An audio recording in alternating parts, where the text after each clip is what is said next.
It's nighttime, and you're about to walk inside Pharaoh Tutankhamun's final resting place. You know, King Tut. You don't have a torch, but at least you came with a flashlight. You walk down several flights of stairs and observe how the walls are carved in hieroglyphics and what looks like a spell. Those who take anything from this place will be doomed for life, the spell says. Even if you don't really believe it, this scares you a little bit. You find a huge stone door. Is it a trap? You manage to open it, but oh no, it's only an empty chamber. You check your map. It seems like you're heading in the right direction. After what feels like hours, you realize you must be trapped inside a labyrinth. You try to retrace your steps, but you can't find the door where you came in from anymore. That's it, you think to yourself. You've fallen for the Pharaoh's trap. What's worse, you didn't bring a lunch. Okay, so we've all seen Hollywood movies where the main character is exploring ancient ruins and faces some seriously dangerous traps, right? We've been told Egyptian royalty protected their final resting places with venomous scorpions and snakes, sliding doors that will trap you for life, and giant rolling boulders that will crush anyone on their paths. The thing is, were these traps truly real? Well, I regret to be the one to break it to you, but this is all fiction. These elaborate traps were too technologically advanced for ancient civilizations to pull off. That is not to say, however, that there weren't any traps at all. Ancient civilizations, like the Egyptians and the Mayans, are known for their practice of building entire monuments dedicated to the ones who had passed away. These structures would often reflect the position of person occupied in society. So, for the really important people, the VIPs of their times, massive monuments were built to host their bodies long after they were gone. Some of these civilizations believed that a person's life would continue on the other side of the veil. For that reason, a person would be buried together with the belongings of their current life.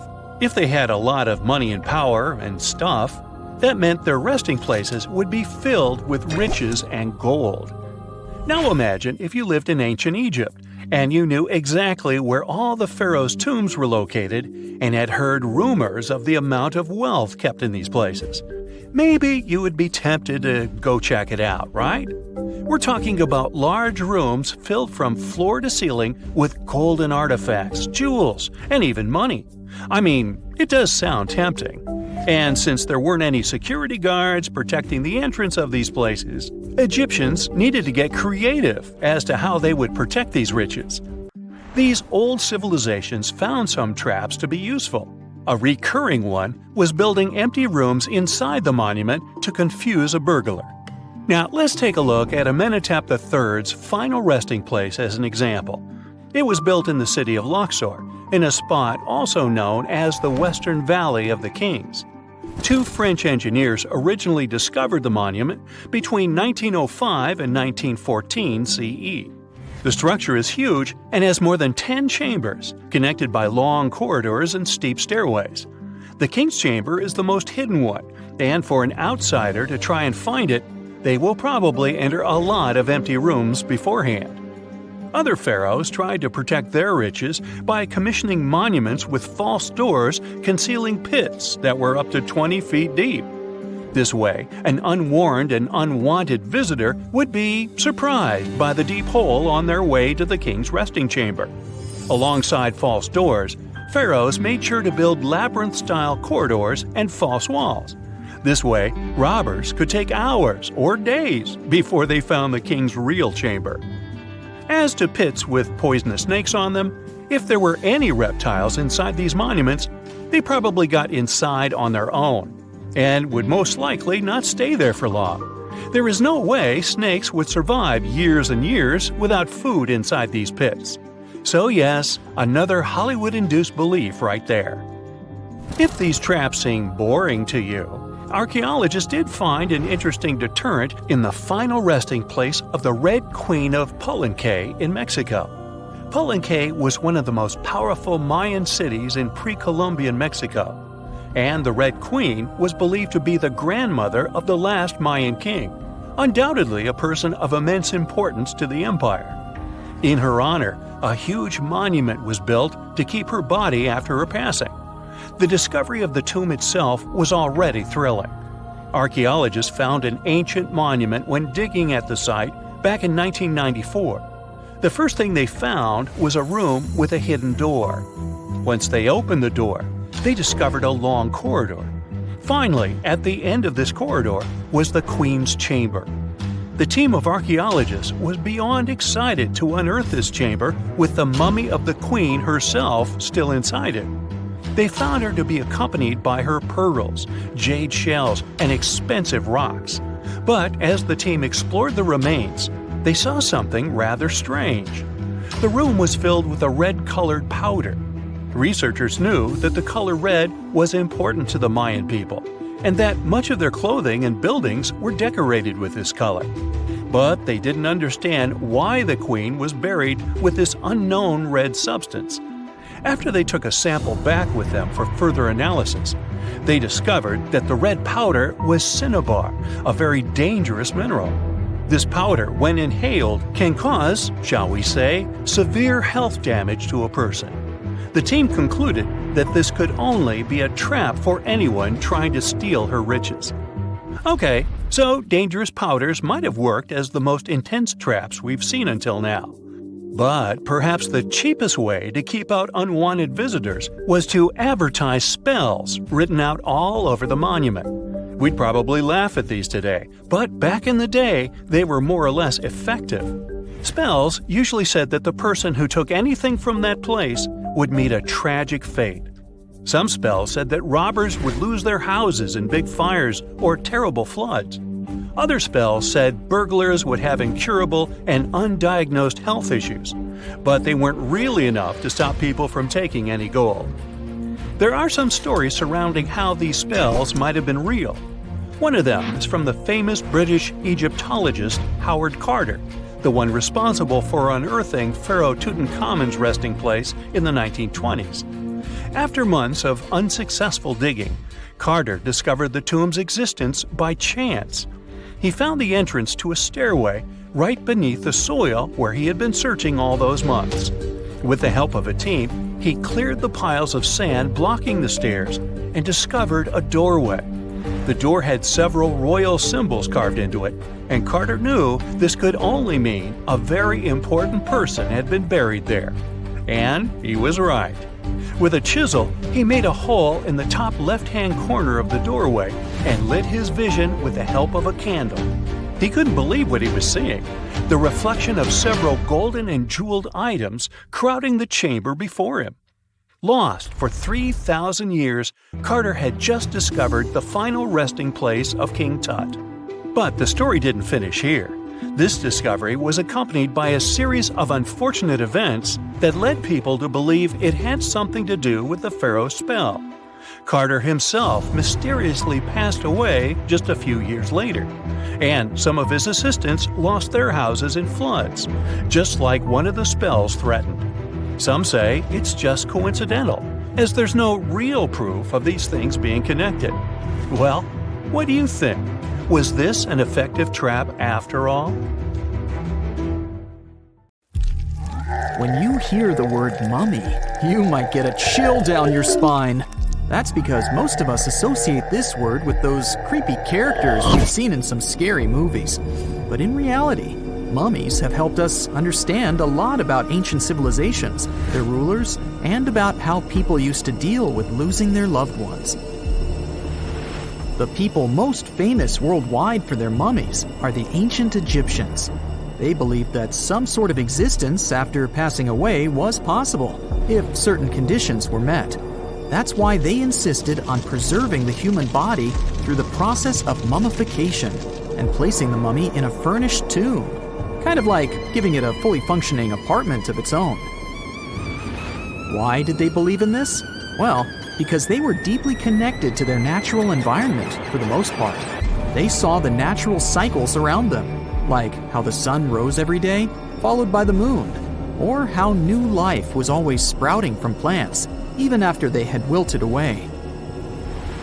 They also believed that the powerful spirit Osiris, who represented the cycle of passing away and resurrection, played a role in this process. To prepare for the afterlife, the ancient Egyptians followed certain rituals, like mummification, which involved using materials like honey, resins, and incense to preserve the body. There's no other mummy more popular than that of King Tut. He was a young pharaoh who ruled over 3,000 years ago in Egypt. The problem with discovering ancient royal tombs is that most of such burial sites were previously robbed. People knew ancient rulers had been left with many valuable belongings, so those locations became vulnerable to thieves. When King Tut's tomb was opened in 1922, people were excited because it had not been robbed, like many other previously discovered royal tombs. That's how well hidden it was. Inside, his mummy was encapsulated in a total of 3 coffins, including one made of gold. The objects found in his tomb showed us what ancient Egypt was like, and studying his mummy also helped us learn about the culture and practices popular at the time when he passed away. We also learned about his family by looking at his DNA. Scientists were able to discover that he had had a disease called malaria and a problem with his foot that might have made it hard for him to walk. Ramses II was another pharaoh in Egypt who ruled for 68 years, which was quite a lot back in the day.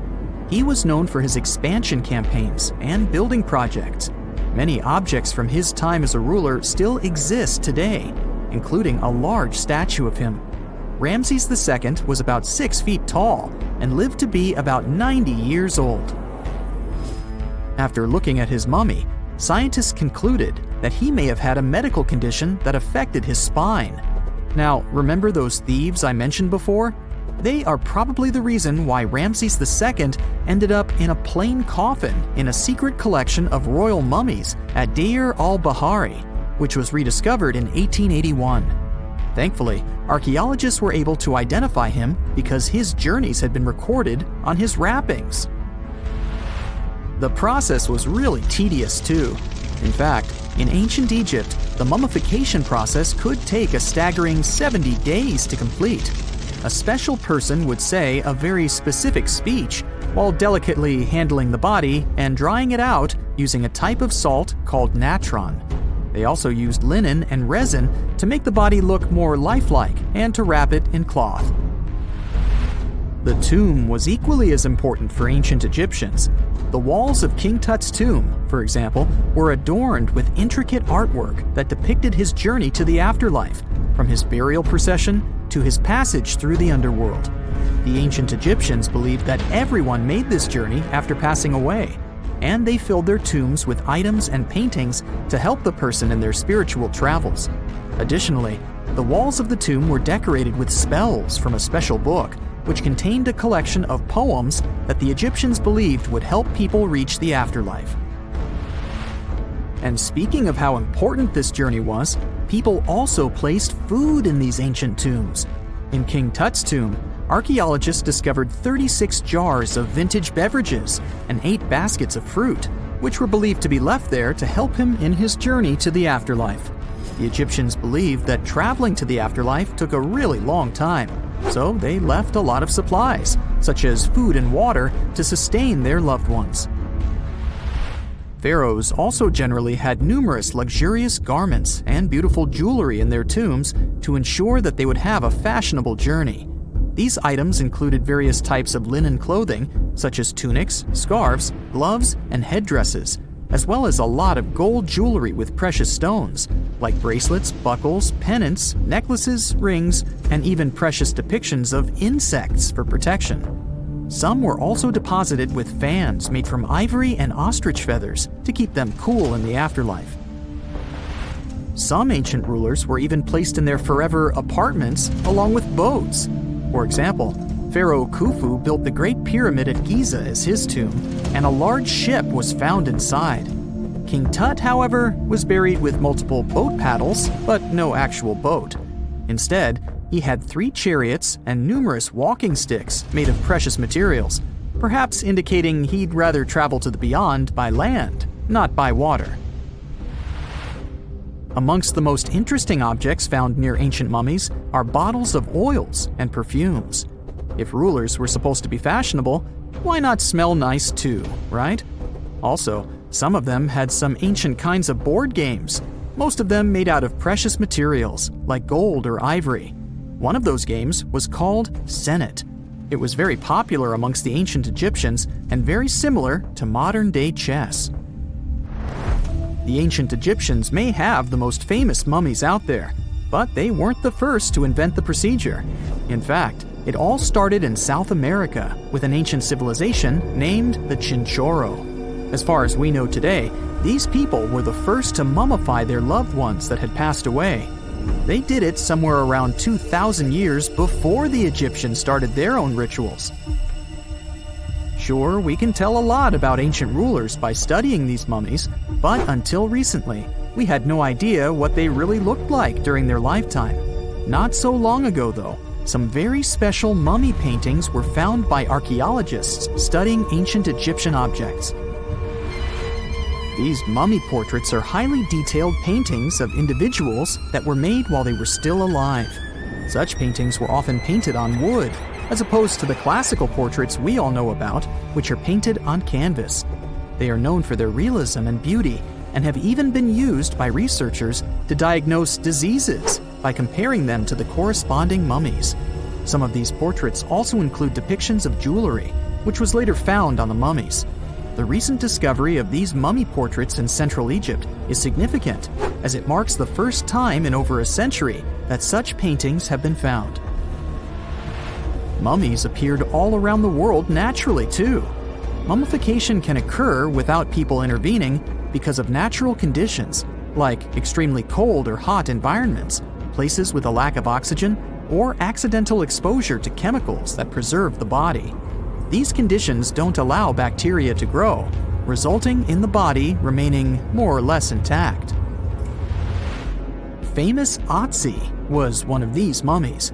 We know today he was a man who lived around 5,000 years ago in Europe. But upon his discovery in the Alps in 1991, Austrian authorities initially believed that he was a modern mountaineer because of how well preserved the body was. However, after the Iceman was removed from the glacier, it was determined that he was actually from the Copper Age. The conditions on this mysterious island might teach us how we can live on Mars one day. Devon Island is, to this day, the largest uninhabited island on our planet. It's located in the Canadian Arctic archipelago, and it's easy to see why people find it impossible to make a home here. The soil stays frozen throughout the seasons. The eastern part of the island is covered by a thick ice cap all year round. Summers here last for less than 50 days, and by summer, I mean that the ground is snow-free and the temperatures are slightly over 46 degrees Fahrenheit. Since almost no plants are growing here, there are no animals that could have adapted to these conditions. That's why scientists compare this island to what it would be like to live on Mars.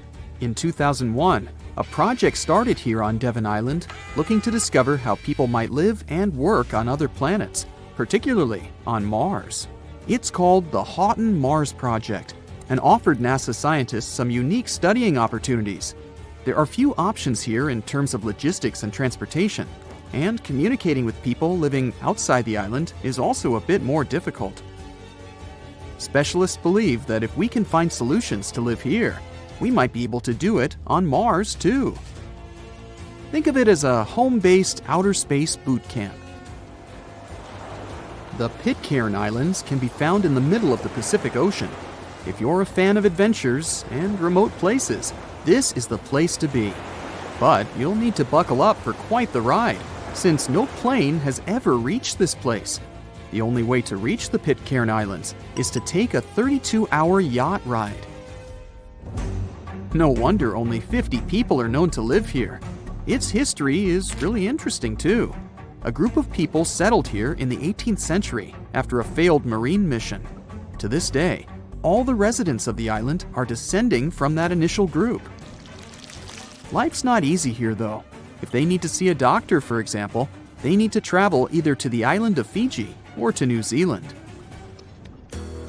Now let's head over to Mexico, where recent technology has allowed scientists to explore some fascinating cenotes, which were previously unknown.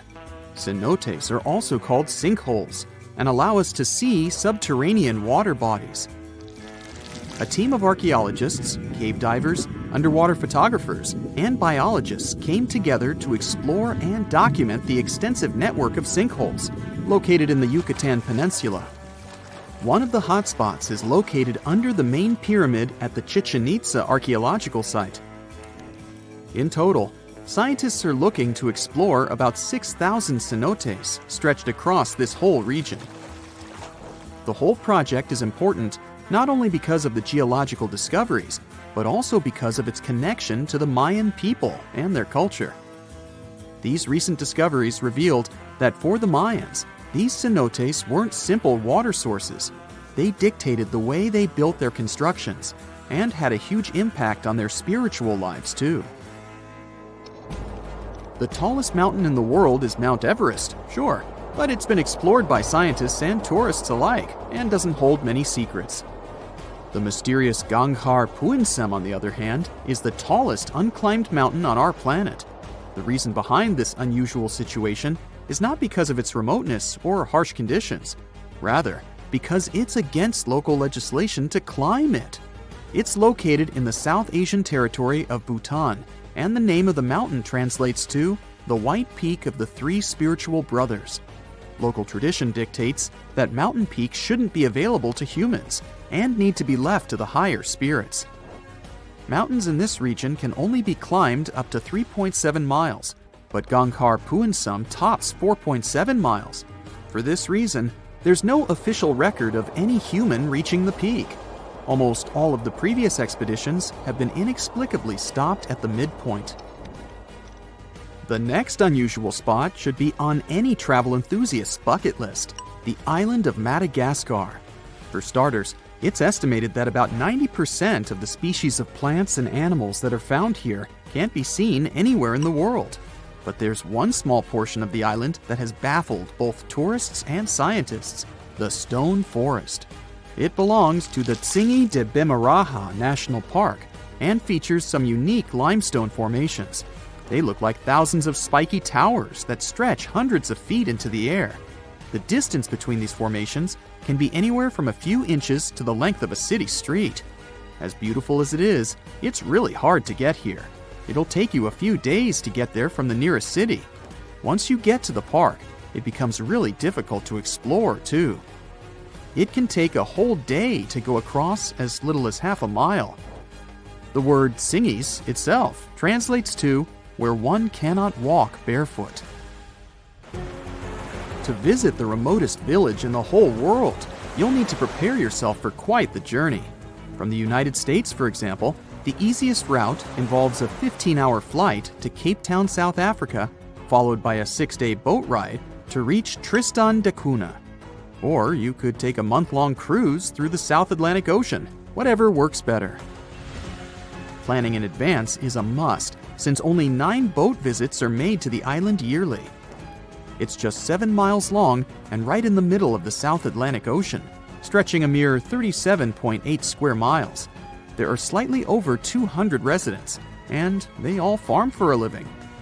They do have internet service, but it's really slow. The people living here speak a dialect of English that is used by the fewest number of people in the world. The town of Coober Pedy in Australia is partially underground. It all began back in 1915, when opal deposits were found in the area.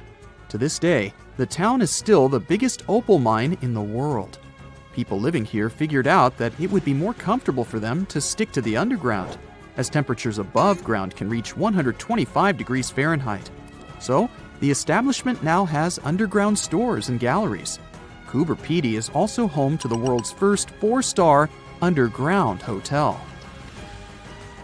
North Sentinel Island, located near India, is another pretty remote place. Not because of the time it takes to get there or the climate, but because it's home to the world's most mysterious tribe. The population living here is estimated to be between 50 to 400 people and isn't known to have any contact with the outer world. This is mostly because locals don't really enjoy visitors and tend to scare them away, even harming tourists. So, to protect them and their obvious wishes, the island is monitored by the local Indian authorities. It's believed the tribe's people don't have any immunity from modern diseases, so being in contact with foreign people might actually be fatal for the locals. On these French islands, there are no native inhabitants.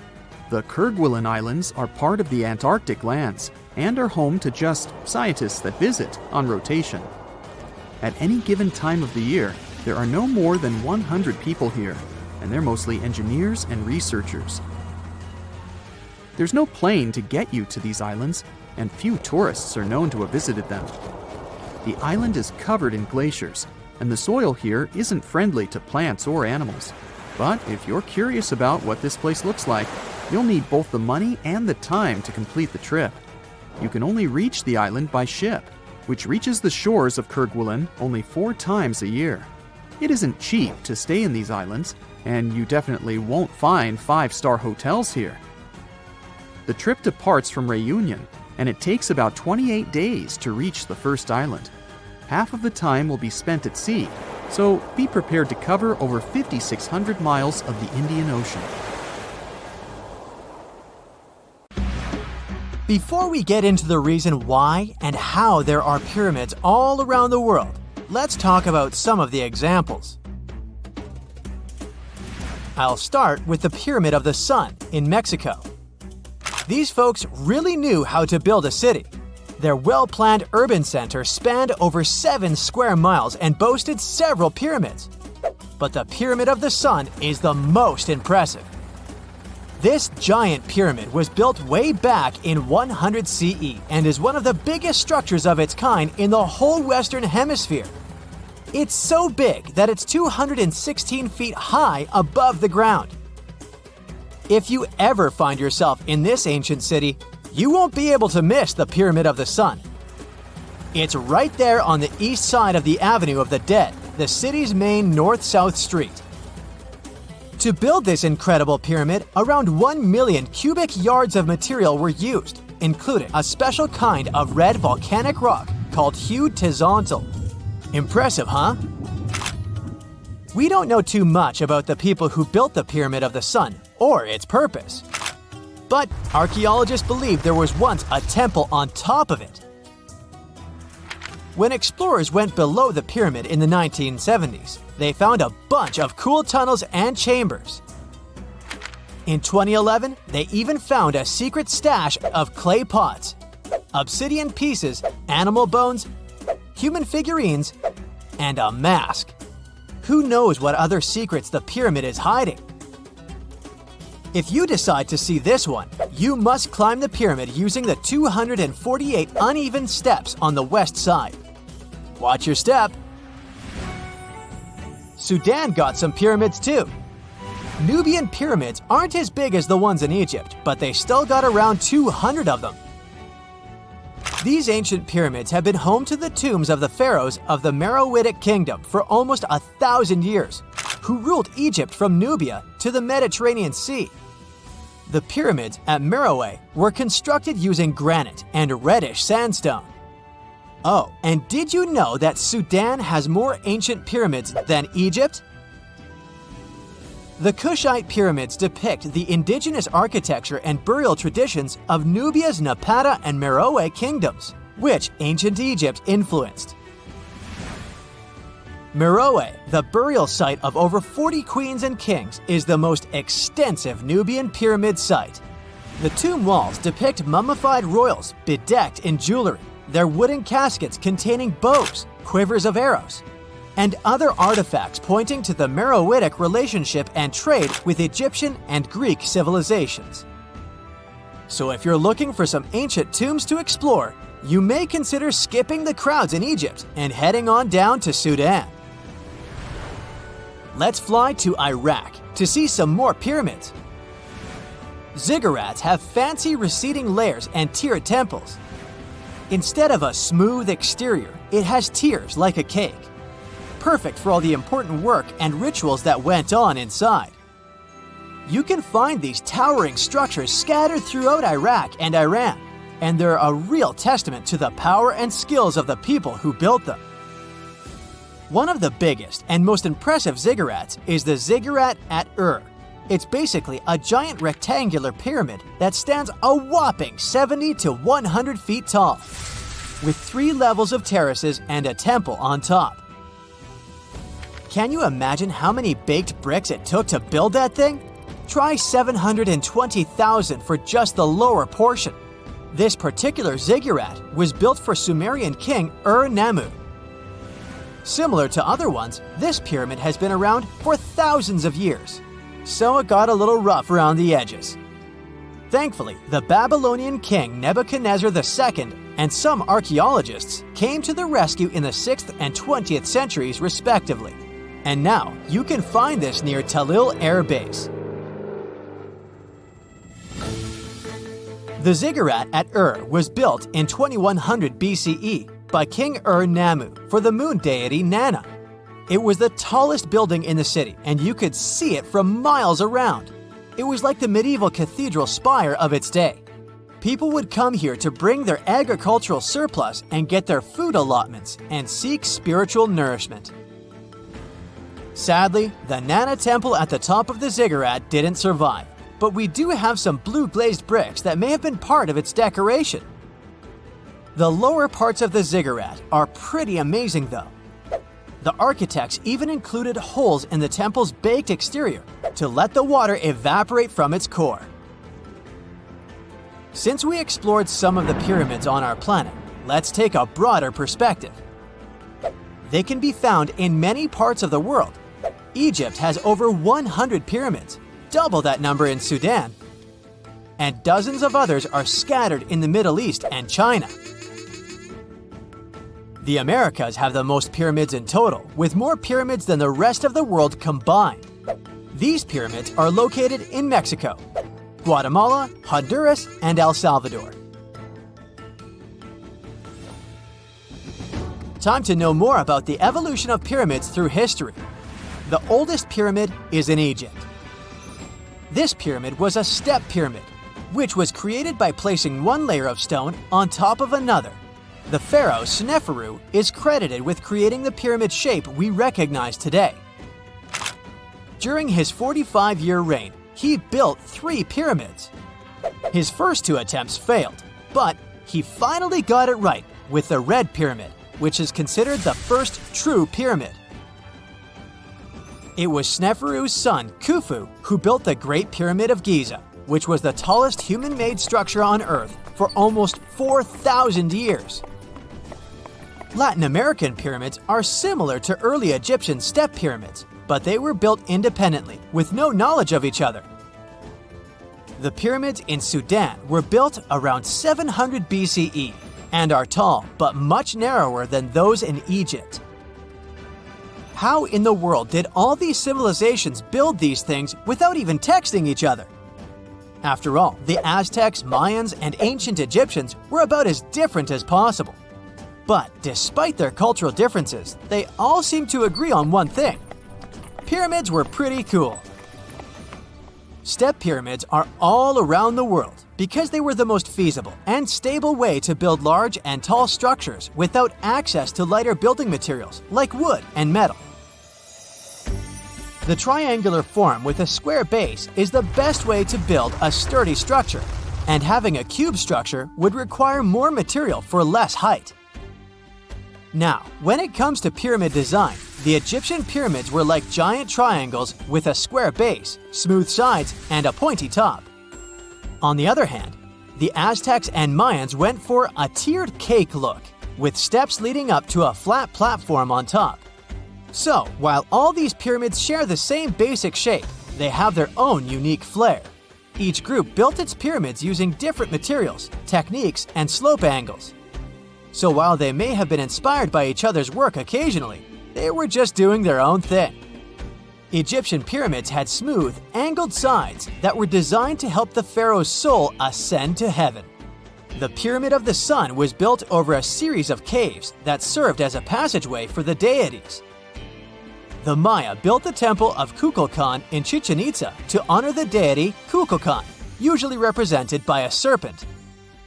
Nicknamed El Castillo, it has 91 steps on each side, plus a platform. That's 365 steps, one for each day of the Mayan calendar. Tell me, Brightsiders, how were pyramids built? To begin with, humans made them, not a foreign race from space that landed on Earth. You see, one thing that all pyramids have in common is that they were built without advanced tools or even the wheel. It took a lot of people to build them, including skilled laborers and architects. For example, it's estimated that 20,000 people built the Great Pyramid of Giza, and it's believed that most of them were skilled laborers. Building pyramids was a massive undertaking that required years of planning and effort. The Great Pyramid at Cholula, Mexico, took 600 years to complete. Scientists have recently discovered Leonardo da Vinci's hidden passages under a medieval castle in Italy. They followed a newly found 15th century sketch by the creator of the Mona Lisa and found one of the unexplored architectural wonders from the age of the Renaissance. Construction of the Sforza Castle started back in 1358, but it was destroyed about a century later during a local crisis. Then, in 1450, Francesco Sforza, the Duke of Milan, decided to rebuild it on the old ruins. After he passed away, his son Ludovico took over and kept improving the castle. He brought in some of the best artists of the time, including Leonardo da Vinci, to decorate its walls. We can still see Leonardo's frescoes today in the Room of Wooden Boards. While he was working at the castle, da Vinci also recorded some historical underground passages hidden beneath the outer wall. The drawing, dated between 1487 and 1490, was found at the Institut de France in Paris. The sketch is highly precise, and it proves that Leonardo was really interested in fortification design and was great at documenting existing structures. Historical records show that Ludovico ordered the building of an underground passageway that led straight to a basilica, where his wife was buried. Ludovico married Beatrice in 1491, and they had a happy but tragically short marriage, as Beatrice passed away while giving birth in 1497. The Duke locked himself away for weeks, grew a beard, and wore only black clothes while he was mourning his beloved wife. The secret tunnel may have stretched over a half a mile and would let Ludovico visit her grave in private. It could have served as an escape route if the castle was ever under siege. The existence of the tunnels remained one of the mysteries of the Renaissance for years, as no one knew for sure they were there. But now, scientists finally uncovered the secret history. They used a combination of ground-penetrating radar and laser scanning to build up an accurate 3D model of all the structures under the castle. They found the tunnels da Vinci alluded to in his drawings, and it looks like they may have only been a small part of a whole system of historical underground passages. The goal is to create a complete digital twin of the castle that will not only show all the preserved constructions, but also the ancient ones that are no longer visible. They also plan to add augmented reality to the virtual paths to let visitors discover Leonardo da Vinci's hidden passages.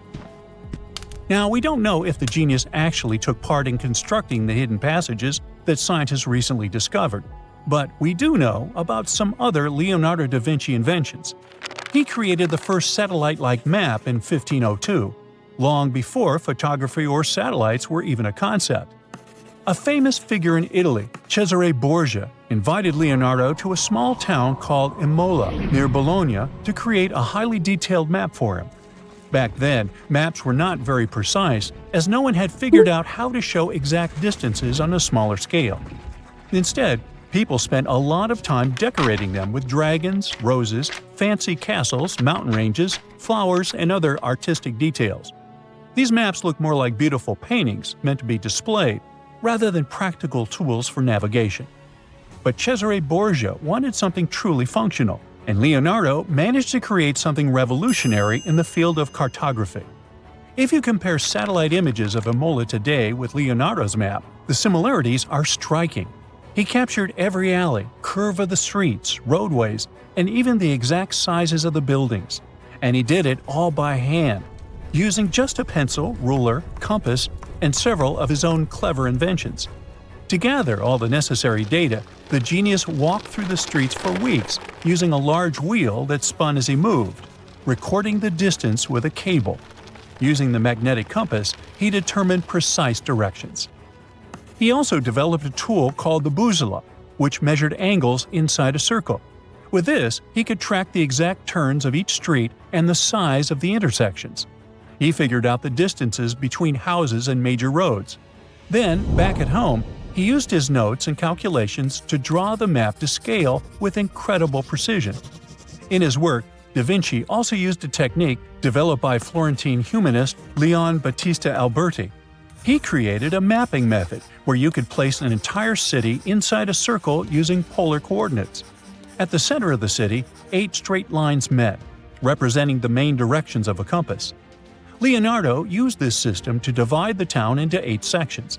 He didn't overlook even the smallest buildings, which made his map one of the most advanced of its time. The Italian genius had a big dream to build a machine that could let people fly. He studied how birds, bats, and kites moved through the air and designed a special flying machine. He believed that if he could copy their movements, humans might be able to soar like them. Da Vinci's design looked a lot like a bat, with 2 large pointed wings that stretched over 33 feet wide. He planned to build the frame from lightweight pine wood and cover it with raw silk to make it strong but not too heavy. The person flying it would lie on their stomach on a wooden board in the center. To make the wings flap, the pilot had to pedal a crank with their feet, which was connected to a system of rods and pulleys. There was also a hand crank for extra power and even a headpiece to help steer. As the person moved their hands and feet, the wings would flap and twist, just like a bird's. But there was one big problem. Humans aren't strong enough to make the machine lift off the ground. Even though it might have worked once in the air, there was no way for a person to get it flying on their own. Leonardo probably realized this, but his amazing idea still inspired flying machines that came centuries later. Da Vinci was way ahead of his time with many of his inventions, but his idea for a humanoid robot was especially futuristic. He was working under the patronage of the Sforza family, the one that had those ancient tunnels of Italy built. The genius designed a mechanical knight that could move its arms, turn its neck, and even open and close its mouth. Da Vinci had good knowledge of anatomy and the mechanics of body movements that helped him. His unusual creation used an external system of cables. A hand crank set it in motion, and there was also an internal gear-driven mechanism. About 450 years later, Da Vinci's detailed sketches of the robotic knight were rediscovered in the 1950s. Several researchers tried to recreate the robot from those sketches. In 2002, a roboticist who developed systems for NASA and Lockheed Martin took inspiration from the old notes and built a functioning model of Da Vinci's robotic knight. Another design Leonardo created for Duke Sforza was a special kind of bridge that could be taken apart and carried easily. It was made for defense forces who needed to cross rivers or moats while traveling. This bridge would swing across the water and land on the other side. It had wheels and used a rope and pulley system, so it could be set up quickly and packed away just as fast. To keep it steady, it even had a special weight to help balance it. Leonardo wrote in his notes that the bridge was light yet strong, and he designed several bridges like this for the Duke. One of his other designs was a bridge that could be built very quickly, and the defense forces would move across multiple rivers. As scientists continue to study Leonardo da Vinci's hidden passages, they reveal new chapters in human history. Who knows what other unexplored architectural structures they will find? Have you heard of Göbekli Tepe? It's an ancient site in Turkey that literally made historians rewrite history books. Over 11,000 years ago, a group of prehistoric humans crafted an enigmatic masterpiece that's even older than Stonehenge.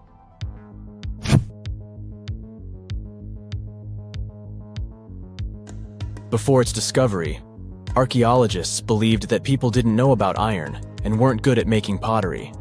They were sure that settled life only emerged with the need for agriculture. But Göbekli Tepe changed this belief.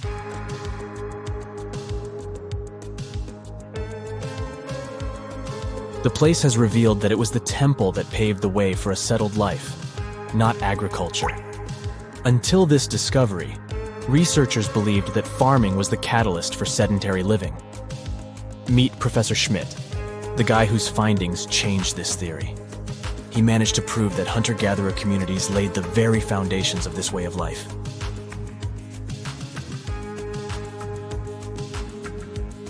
Back in the 1960s, other archaeologists visited the area, but they totally missed the mark.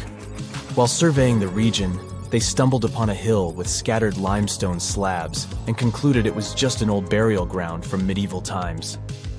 Little did they know that there was so much more to uncover.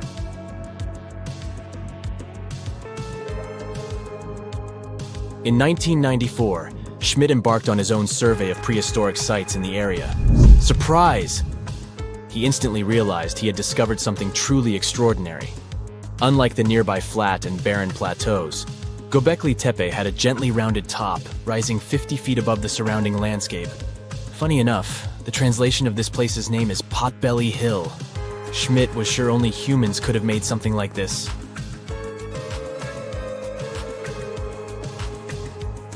Those broken limestone pieces that were mistaken for gravestones turned out to be way more exciting. It was like stumbling upon a hidden treasure. The pieces took on a whole new meaning, and Schmidt with his team was about to dive into the secrets waiting beneath the surface. To their surprise, they found no traces of a settlement. No hearths for cooking, no houses, and none of those adorable clay figurines commonly found in nearby sites of similar age. However, they uncovered that those ancient people used tools like stone hammers. So, Schmidt and his team put their heads together and took a wild guess at the age of Göbekli Tepe's stone structures. Their estimation got backed up by some limited carbon dating done right at the site. The ancient vibes of this place were finally starting to make sense. It was like a puzzle slowly coming together.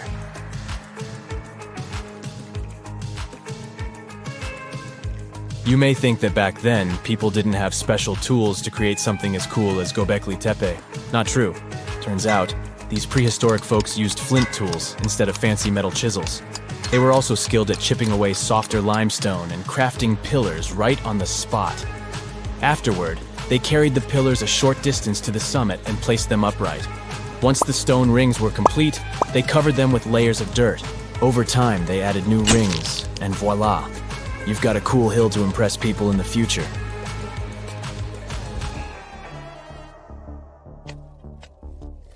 During their first year of excavation, the team went through 15,000 pieces of animal bones from wild creatures.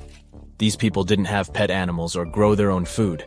They hunted wild animals for their meals. But things were about to change, because the place had everything they needed to start farming. Scientists say they had wild sheep and wild grains that could be domesticated. And guess what? Just 20 miles away, geneticists found evidence of the world's oldest domesticated strains of wheat at a prehistoric village.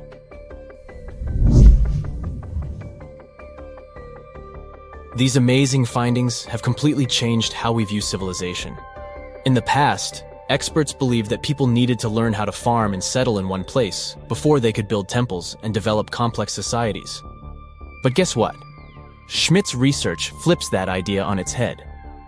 He claims that the incredible effort put into constructing these astonishing structures actually set the stage for the development of advanced societies. It means that societal and cultural changes happened before agriculture.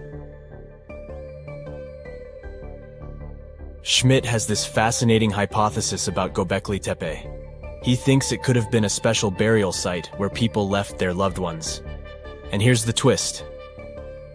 The burial site was adorned with fancy statues and symbols representing deities from the spiritual realm.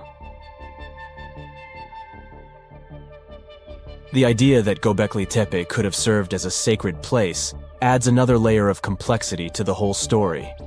While the site's true purpose may remain elusive, Schmidt's insights invite us to consider the profound interplay between life and the afterlife, and the deep reverence ancient hunter-gatherer societies may have had for their departed ancestors. Now let's talk about the stars of the show, the mesmerizing T-shaped columns that dominate Göbekli Tepe. These mysterious structures range from 10 to 20 feet tall and most likely represent stylized human figures. But one figure stands out from the rest, the three-dimensional lion relief. This depiction really fires up our imagination. Why? Because it hints at the possibility that lions roamed Anatolia during the Neolithic period.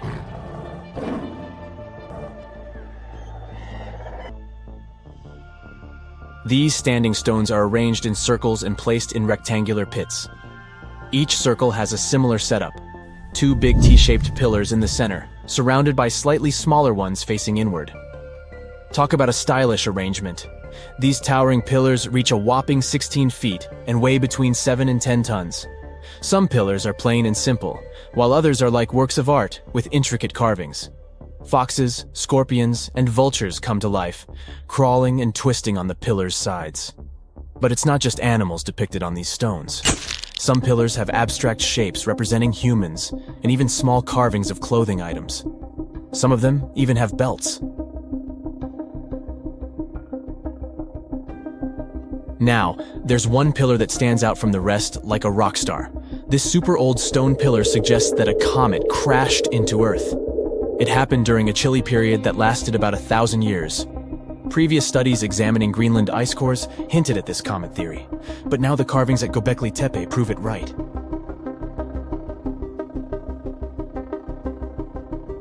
The carvings on the pillars are like a historical comic strip. They even show a headless human figure. Researchers fed the images into a computer and discovered their connections to constellations, indicating that this temple might have been an ancient observatory. It's like our ancestors were trying to document this cataclysmic event in their own unique way. Archaeologists have been excavating and researching Göbekli Tepe since the mid-1990s, peeling back layers of history and providing us with a deeper understanding of the intricate relationship between various elements. They have no plans to stop the whole process for another 150 years. Who knows what else they'll find? You see, Göbekli Tepe has been labeled purely as a ritual site with no signs of domestic activities. We were led to believe that the absence of water meant it couldn't support semi-sedentary communities. But scientists believe it's time to shake things up and approach Göbekli Tepe with fresh eyes. It's time to question what we believed before and use new evidence and different ways of thinking. Like, there might have been a group of people living in the area who didn't stay in one place all the time. They moved around a bit but still had their own civilization, living in the area semi-sedentarily. Göbekli Tepe is not just home to a single temple, but an astounding collection of over 20 ancient structures. As archaeologists delve into the depths of this wonder, they are unraveling its unique layout, featuring 2 prominent focal points at the heart of each establishment, complemented by smaller structures and dividing walls.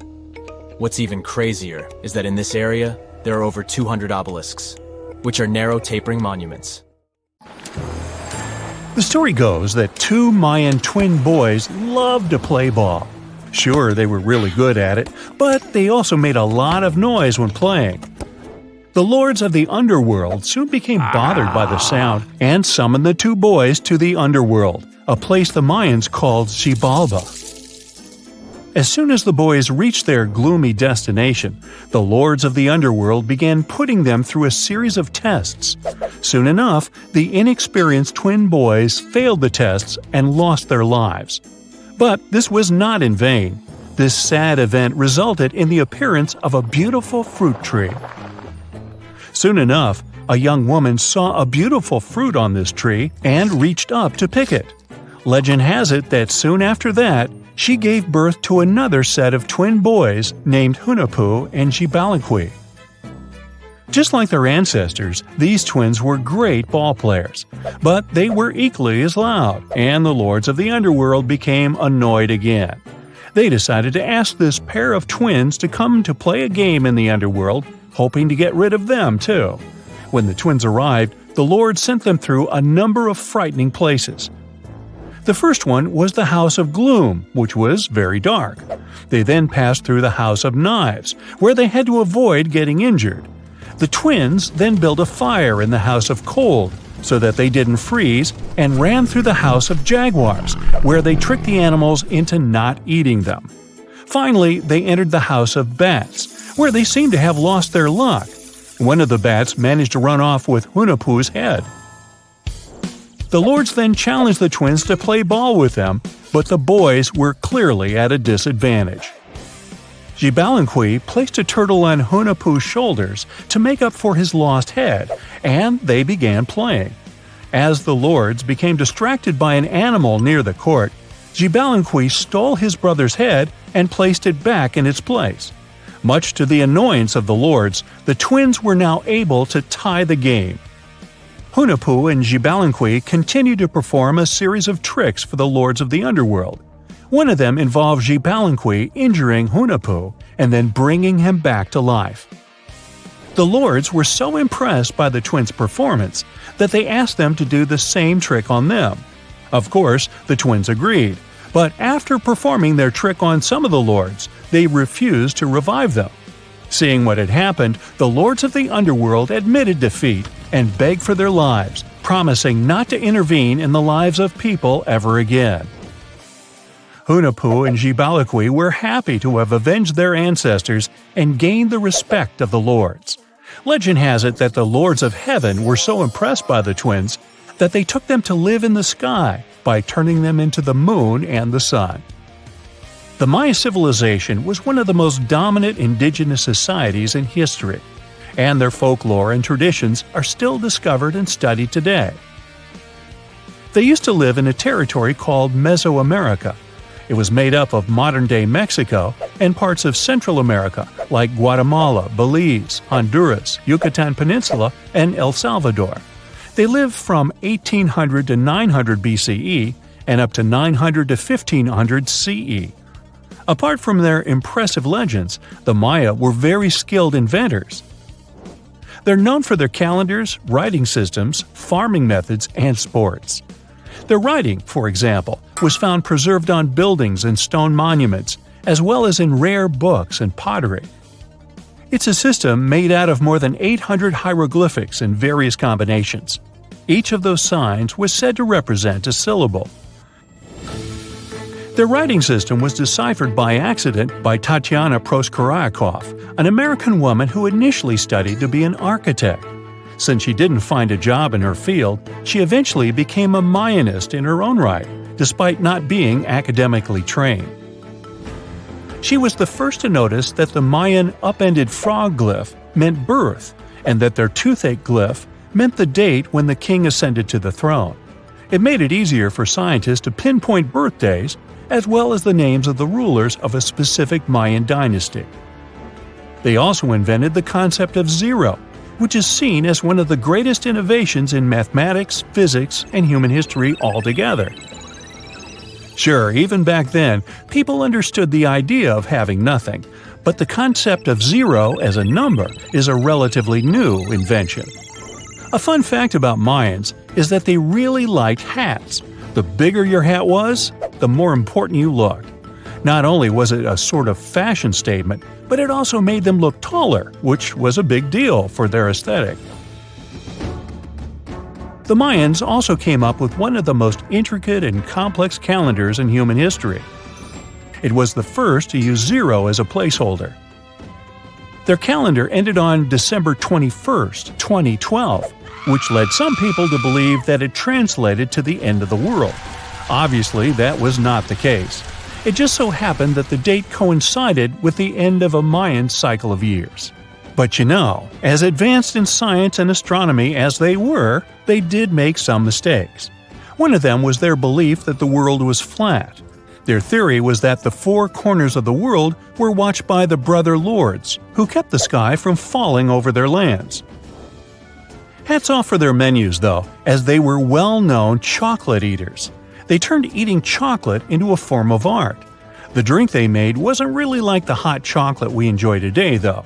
The recipe included mixing cacao with water, honey, chili pepper, cornmeal, and other ingredients to make a foamy, spicy drink.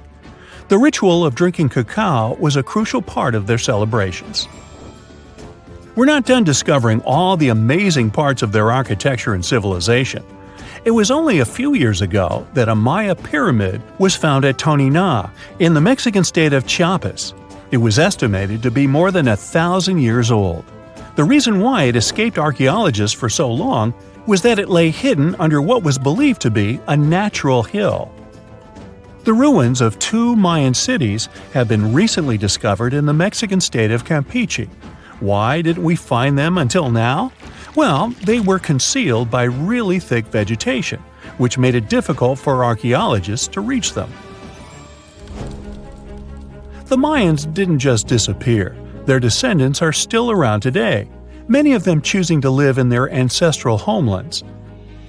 You can find them in Guatemala, for example, where the Maya people make up the majority of the population. Overall, the Maya ethnic group contains people that speak different Mayan languages, such as Yucatec, Quiche, Quechua, or Mopan. They had no idea what a spa day was, but the Mayans really enjoyed a nice sweat once in a while. Sweat lodges were discovered around ancient Mayan sites.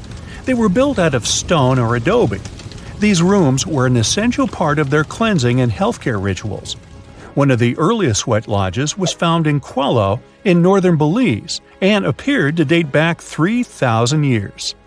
One of the most important parts of the Mayan culture was a ball game which they named Pix. It had both political and spiritual significance. We can see ball courts at important parts of Mayan archaeological sites. The main goal of the game was to pass a rubber ball through a very high stone hoop without using your hands.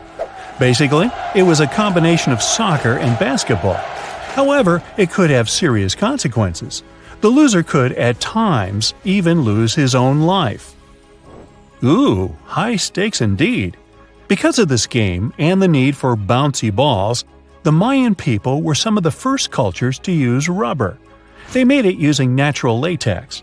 There were different kinds of rubber depending on what natural substances the latex was mixed with. And that, my friend, is the way the ball bounces. Sorry, but you know me, I just couldn't resist. Stonehenge wasn't a witchy monument to travel through time. It was actually constructed as a hope to build a different future. Recent research just found out that the monument was probably raised as an attempt to reunite the Britons during a period of big division. The thread of this story lies on the altar stone, the monument's most iconic rock. For years, scientists believed that the stones used in Stonehenge, including the altar stone, came from the nearby Preseli Hills in Wales. In this scenario, Stonehenge would have been built by a local community. That is, Neolithic people who would have found easy-to-access materials to build a ceremonial mound, a sundial calendar, and a final resting place, all in one. Things changed when another discovery was made. In 2018, leading-edge research pointed that the altar stone actually came from the River Tay region in northeastern Scotland, which is located over 400 miles away from Stonehenge. Scientists found similar rocks as such in Scottish monuments. You see, the altar stone is a recumbent stone, laying on its side. Many of the rocks were found in ceremonial stone circles in Scotland, and they are unique to this region. When this discovery broke through, it got archaeologists thinking. Maybe Stonehenge wasn't just a local project, but a wider collaboration between different tribes and communities across Britain. To understand this, we need to rewind to around 3000 BCE. That's when Britain still wasn't a unified country per se. Rather, it was a patchwork of tribes such as those coming from southern or eastern Europe, each with their own customs and beliefs. As an island, Britain's population changed many times. Britain was mainly composed of farmers who descended from people from the Middle East and arrived on the land around 6,000 years ago. This group thrived in the area until 2500 BCE, when another group coming from the regions of the Netherlands and Germany started to appear. These ones, also known as the Beaker people, were responsible for the large population turnover that Britain experienced during the Neolithic period and the years that followed. The Beakers were called so because of a specific type of pottery they used to make and bury their loved ones with after their passing. It's possible that the original dwellers of the land didn't like it that their land was being repopulated. And what researchers suggest is that Stonehenge was this attempt to reunite the original Neolithic farmer population and regain some type of identity control over their land. they would have invested a lot of time and energy in bringing the altar stone all the way down from Scotland, without the help of wheel technology, for example. You see, the wheel had already been invented in Lower Mesopotamia, but since there was no Wi-Fi at the time, the Brits weren't aware of this technology until much later on. This whole territorial crisis could have driven locals to use their resources to move the altar stone to Salisbury Plain in England, in order to reunify the land. You see, Stonehenge wasn't built in one go. Its history dates to around 3000 BCE. That's when the monument was just a circular ditch and bank, known as a henge. Inside, they placed wooden posts and possibly totem-like carvings. This version of Stonehenge wasn't about rocks yet. It was more of a ritualistic place and possibly a final resting place. They found several cremation pits from this period, making it the oldest resting place in all of Britain. It was only around 2600 BCE that the blue stones came around. The naming might be a bit misleading since they're not literally blue rocks. They have a bluish tinge to them when they're freshly broken, hence the name. These smaller rocks probably came from the Preseli Hills in southwest Wales, which is about 150 miles away from Stonehenge. Some researchers say that the ancient ones believed that blue stones had healing qualities. So we can maybe guess why they went through all of the trouble to move them from Wales to Salisbury Plains, huh? A little bit later than that, circa 2500, that's when we start having the Stonehenge we know and love today. That's when the Sarsen stones started to arrive. The Sarsens are Stonehenge's huge stones. I mean, each Sarsen can weigh around 25 tons. That's as much as 3 African elephants stacked together. The Sarsens make that iconic outer ring circle. Supposedly, that's also when the altar stone was moved from Scotland directly to the heart of Stonehenge. The altar stone is the largest of the blue stones used to build Stonehenge. Today, the altar stone lies recumbent at the foot of the largest trilithon of the monument. In case you don't know, the trilithons are the horizontal stones used to form those famous arches we see today. And here's where the story takes a twist. For nearly a century, scientists believed that the altar stone came from the same area as the blue stones, the Preseli Hills in Wales. It made sense back then. If you're already hauling stones from Wales, why not grab a special one to be the so-called altar? Except that theory started crumbling in 2018, when a team of researchers decided to dig deeper. They used advanced geochemical analysis to pinpoint where the altar stone's sandstone actually came from, and it turns out it wasn't Wales. Instead, the results pointed north, specifically to the Orcadian Basin in northeastern Scotland, 400 miles from Stonehenge. This revelation changed the whole script of Stonehenge's story. How would they move the rocks, you may ask? Well, there's an old theory known as the ice road that suggests that the rocks were moved by natural icy pathways that formed during the winter. This way, they could slide the rocks down all the way to Stonehenge. But hey, if we're talking about a distance of over 100 miles, that's not too realistic. Anyways, this theory was debunked because it was warmer back then than it is today. There's also the river theory that suggests that the rocks were floating along the river from the quarry to the site. But if we're talking about Sarsen rocks, they're too heavy to float. So there goes this theory. What we're saying is, no one knows how the rocks were moved. Another interesting info came from all the research done in Stonehenge. A recent laser survey of the stones revealed the different stone working methods used and has shown that some parts of the monument were more carefully finished than others. In particular, the northeast side and the inner faces of the central trilithons were finely dressed. FYI, a trilithon is one of Stonehenge's most famous shapes. It's when 2 huge monoliths receive a third one on top of them, connecting the 2 together.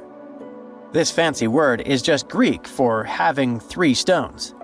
But anyway, The bigger question, and maybe why Stonehenge is so famous, is why it was built in the first place. You see, Stonehenge's entire layout seems to have been carefully planned to align with the movements of the sun. The monument's architecture is particularly attuned to the solstices, the shortest and longest days of the year. During the summer solstice, the sun rises perfectly in line with the heel stone, casting light straight into the heart of the stone circle. A spectacular, almost magical sight that surely wowed its ancient audience. But it's the midwinter solstice that seems to hold a special connection to the altar stone. As the sun sets on that day, its light aligns with the altar stone at the center of Stonehenge. To the builders of Stonehenge, this alignment may have symbolized more than just celestial precision. It likely carried profound ancestral and spiritual significance.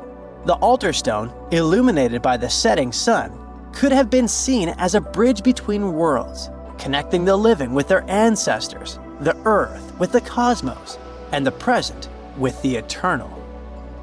In a world without calendars, clocks, or weather apps, the solstices were everything. They marked the rhythm of life, guiding agricultural cycles and spiritual rituals alike. So Stonehenge wasn't just about the stones or the people who built it, but perhaps a way to honor their ancestral roots in an ever-changing world. It's the first day of your long-awaited trip to the Amazon forest. You flew all the way to South America. More specifically, you landed in the city of Manaus. It's the heart of the Brazilian Amazon. So far, you've traveled by air, car, and now water. You are on a tiny boat, moving through the dark waters of the Amazon River. Yes, the river is also called the Amazon. And just FYI, it's the second longest river in the world. It loses only to the Nile River in Egypt. The Amazon sprawls for an impressive 2,700 square miles, beginning in Peru and ending only when it meets the Atlantic Ocean off the coast of Brazil. To get a closer look at the forest, you decide to start by exploring it by boat. First up, you watch some piranha fishing. You can even try to catch one yourself if you like. As you may know, piranhas are carnivorous fish that inhabit the Amazon River, so it might not be your best option to go swimming in these waters. One of the most emblematic species of alligators present in the Amazon River basin is the broad-snouted caiman. It looks pretty much like a regular alligator, except for the fact that it has a yellow chin. Your guide leaves the boat and searches the water to show you a caiman up close. He also tells you of another legendary creature that lives in the dark waters of the river, the pink dolphin. Lucky you get to witness a family of pink dolphins showing their fins near your boat. They look magical from the place where you're sitting. You've probably never known dolphins can be pink, huh? After a few mesmerizing moments, you discover that the dolphin's pink color is nothing but an illusion. The animals are originally pinkish-gray, but due to the brown colors of the Amazon River, they look vivid pink when you stare at them from above. Your guide tells you that the pink dolphin is a central character of Brazilian folklore. Locals believe that the pink dolphins can turn into humans and wander off into towns at night. You get off your boat near one of the entrances to the forest. Now you're going to continue your trip on foot. Your guide says that you are venturing into very dangerous terrain. The Amazon is home to some of the creepiest species of wildlife on the globe. But don't worry, we'll get to see a lot of them today. You've come prepared, of course. Bug spray, a raincoat, and your sharp eyes. Inside the jungle, you need to be alert at all times. You may have heard legends of the anaconda, a snake that can swallow animals as big as a cow in one go. Sorry to break it to you, but those are not just legends. Reptiles like these do actually exist. They live deep in the jungle. Sit right there, moving between the trees. Is it a spider? The so-called Goliath bird-eater is a monster spider. Its legs can grow up to a foot in length, and the spider itself can weigh around 6 ounces. It's also known as the king of tarantulas. You shouldn't get too close, of course. It's not venomous to humans, but its bite can surely sting. As its name suggests, the Goliath bird-eater can even eat birds, as long as they are smaller than it is. Up next, you run into another species of spider that draws your attention. This one is so tiny that you almost don't see it. It's known by the popular name of the decoy spider. You see one of its creations, a gigantic spider built by the tiny Cyclosa spider in order to scare off large predators. This is as amazing as it is creepy. A spider that uses the remains of other insects and dry leaves to create the image of a large spider on its web. If it fools predators, perfect! But to us humans, this work of art looks almost endearing. Who knew there were artists in the arachnid world? Near a small lake, you witness a unique scene. A large snake is slowly slithering its way toward a lizard that is resting on a rock. The lizard seems obvious to the presence of the dangerous reptile, but right as the snake is preparing to attack, the lizard flies the scene in its iconic way. The so-called basilisk lizard is famous for its ability to walk on water, or rather run across the water. This isn't an illusion, just a matter of balancing. The small lizard moves its legs on top of the water very fast, while its long tail serves as a counterweight. I wish I could do that. If you've ever wondered what a frog looks like on the inside, you've come to the right place. Right in front of your eyes, there is a rare local species of frog. It's known as the glass frog. This species of amphibian has a type of transparent skin that is completely see-through. In other words, you can see the frog's interior with astounding clarity. It's as if you had X-ray vision. Moving on with your journey, soon you come across a pond. Floating on its water is probably the biggest water lily you've ever seen in your life. These huge plants are also known as the Victoria Amazonica. They can measure up to 8 feet across and hold the weight of a grown-up person. But I wouldn't recommend trying to climb on it if I were you.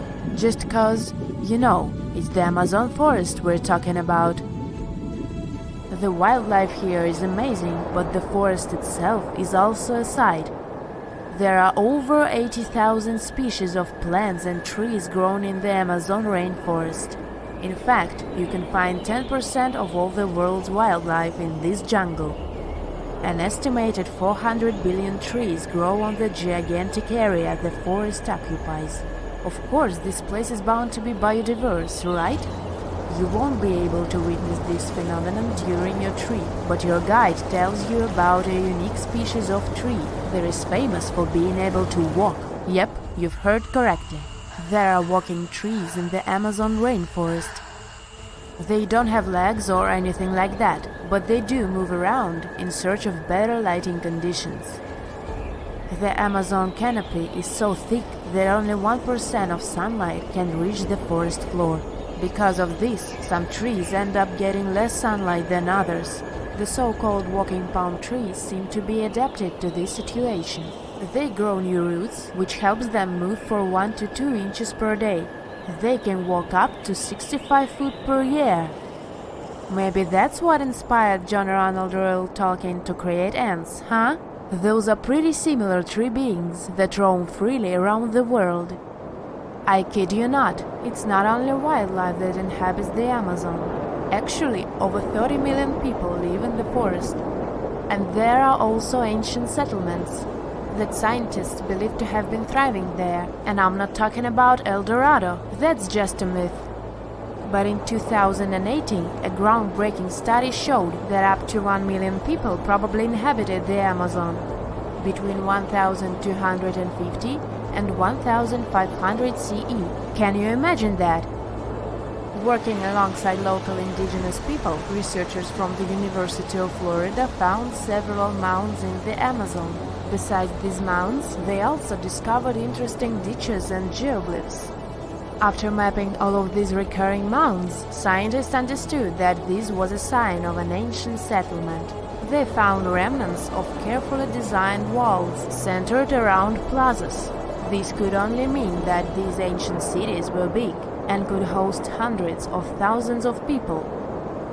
These findings brought back the idea that the Amazon could have been home to thriving civilizations way before the Europeans arrived there. But rather than cities drenched in gold, they were simply well-developed agricultural societies. If someone finally invents time travel and you hop on a trip to the past, you won't recognize many of the things you know and love today. The Statue of Liberty and the Egyptian pyramids, some basic gadgets like the remote control and your laptop, and even the corn you have for lunch have all changed beyond recognition. When the pyramids were originally built in ancient Egypt and Giza and other places, they didn't look sandy brown at all. All of them were covered with white limestone. If you had seen them under the hot African sun, you'd have to look away. That's how smooth and shiny they were. Builders used around 6 million tons of this material for the Great Pyramid of Giza alone. It's the largest one you can still see on your trip to Egypt. The local rules were quite a thrifty crowd, and they reused some of the casing stones for other construction projects. A massive earthquake in the 14th century has also loosened some of the stones, so you won't see a lot of limestone, but some of it is still there, on top of the Pyramid of Khafre in Giza. It looks like it has a second peak on top of the first. In ancient times, all pyramids used to have capstones called pyramidions, covered in a mix of gold and silver. Most of them have been lost over the centuries, but you can still see a few of them at museums. They show images of Egyptian deities. The pyramids were probably modeled after a sacred pointed stone, the benben. It represented the rays of the sun. Now, lifting heavy rocks wasn't so simple without the tech we have today. I guess you'll agree with me if you helped your friends move at least once, and they made you carry the couch. But those smart Egyptians of the past thought of that and chose the pyramid shape. It lets the weight distribute evenly throughout the whole thing. The Statue of Liberty has also had a major makeover since it was first unveiled in 1886. Believe it or not, it used to be a shiny brown color, just like a penny. 20 years later, it changed its color to green. It wasn't a fashion statement, but a chemical reaction. The statue is covered with hundreds of thin copper sheets. When copper reacts with air, it naturally forms a protective layer called verdigris. This layer protects what's under it from corrosion, and that's why statues and other things made of copper, brass, and bronze can last so long. When Lady Liberty first turned green, people in authority decided it would be a good idea to paint it all over. It was way before social media, so you couldn't just drop an angry comment under the post describing the idea. But they wrote about it in the local newspapers, and the public didn't love the idea. Then the Times interviewed a copper and bronze manufacturer, and he confirmed they shouldn't repaint it, because removing the protective layer would mean destroying the statue. Over the years, people have suggested painting Lady Liberty several times, but no one has ever done it. I don't know about you, but I can't imagine that lady in any other color, so I guess it's for the better. You love bananas as much as I do? Next time you enjoy a juicy soft one, remember you gotta thank selective breeding for that texture. The original wild bananas had many large, hard seeds and not so much delicious pulp. And hey, who doesn't like a sugary watermelon? It has a history of over 5,000 years, and it used to have bitter, yellowish white flesh and was really tricky to open. Selective breeding saved the day again, and watermelons got way sweeter. Japanese scientists went further and invented the seedless version. Corn's grandmother is a Mexican grass called teosinte. The kernels in this grass were small and hard to get. Farmers from many thousands of years ago saved the seeds only of those plants that were larger or tastier, or with kernels that were easier to grind. Thanks, my friends, for giving us the corn that's edible and even delicious. And just imagine, wild avocados were so small that they could easily fit in the palm of your hand. The pit in them was so large you wouldn't find much edible material inside. They also had a much harder shell than the ones we're used to. You probably wouldn't get a lot of work done without your beloved computer today, but I can't tell you exactly whom to thank for this invention. The ABC from 1942 is one of the contendants for the title of the first computer. It's short for the Atanasoff Berry computer, named after its inventors at Iowa State University. The ABC weighed over 700 pounds. Yep, yours must be way lighter than that. That big boy consisted of around 300 vacuum tubes and had a rotating drum, a little bigger than a paint can, and had small capacitors on it. A capacitor is a gadget that can store an electric charge, like a battery. The ABC could solve problems with up to 29 different variables to help scientists save some time. Like modern computers, it used binary digits, ones and zeros, to represent all numbers and data. Because of that, it was possible to do the calculations electronically. And now, my favorite part, the ABC finished one operation about every 15 seconds. Just for you to compare, it's millions of operations per second now. Unlike the tech we use today, the ABC did not have a changeable stored program, so the program could only do a single task at a time. An operator had to write down the intermediate answer and then dial that back into the computer. Sounds like another reason to be happy we live in the 21st century. That remote control you use for all sorts of appliances has gone a long way too. Nikola Tesla, who gave us alternating current, designed one of the first wireless remote controls back in 1898. He named his invention teleautomation and demonstrated it on a miniature boat controlled by radio waves. The boat had a little metal antenna attached to it. Tesla sent signals to the boat using a box with a lever and a telegraph key, which was his version of a remote control. Those signals set electrical contacts on the boat into motion and moved the rudder and the propeller, and Tesla was controlling the boat. The concept of the remote control soon spread to other gadgets. The first television remote control followed in 1950. It was designed by the Zenith Radio Corporation called LazyBone. Don't take it personally, please. This LazyBone had a massive cable that was attached to the TV set, and those who tried it didn't fall in love with the invention because they tripped over that cord. I feel your pain, my friends. If you live or work on one of the top floors, you gotta love this one. Meet the first passenger elevator. It traveled at the speed of 40 feet per minute.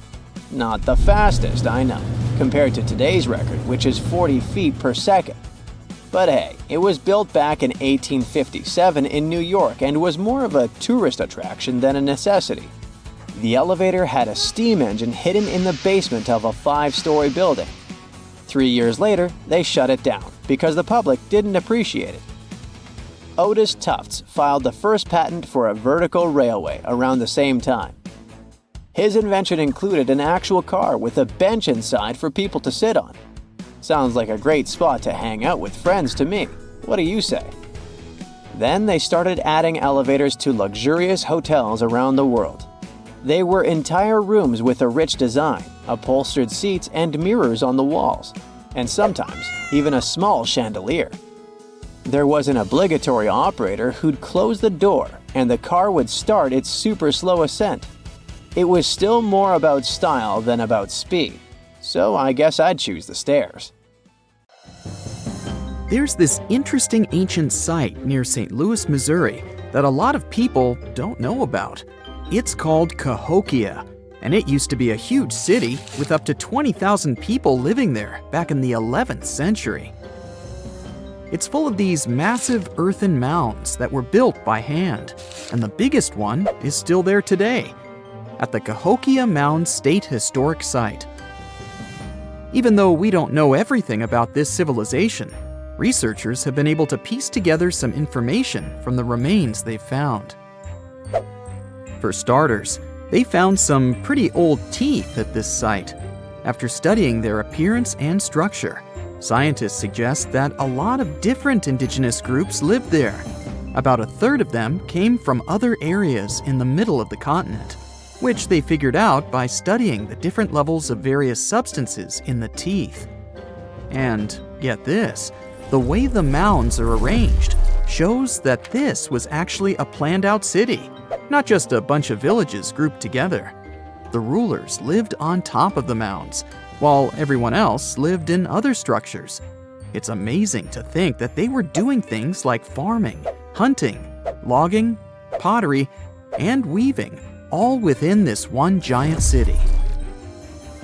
Right in the middle of Cahokia, there was this giant mound that was about 100 feet tall, and around it, there was this huge wooden fence.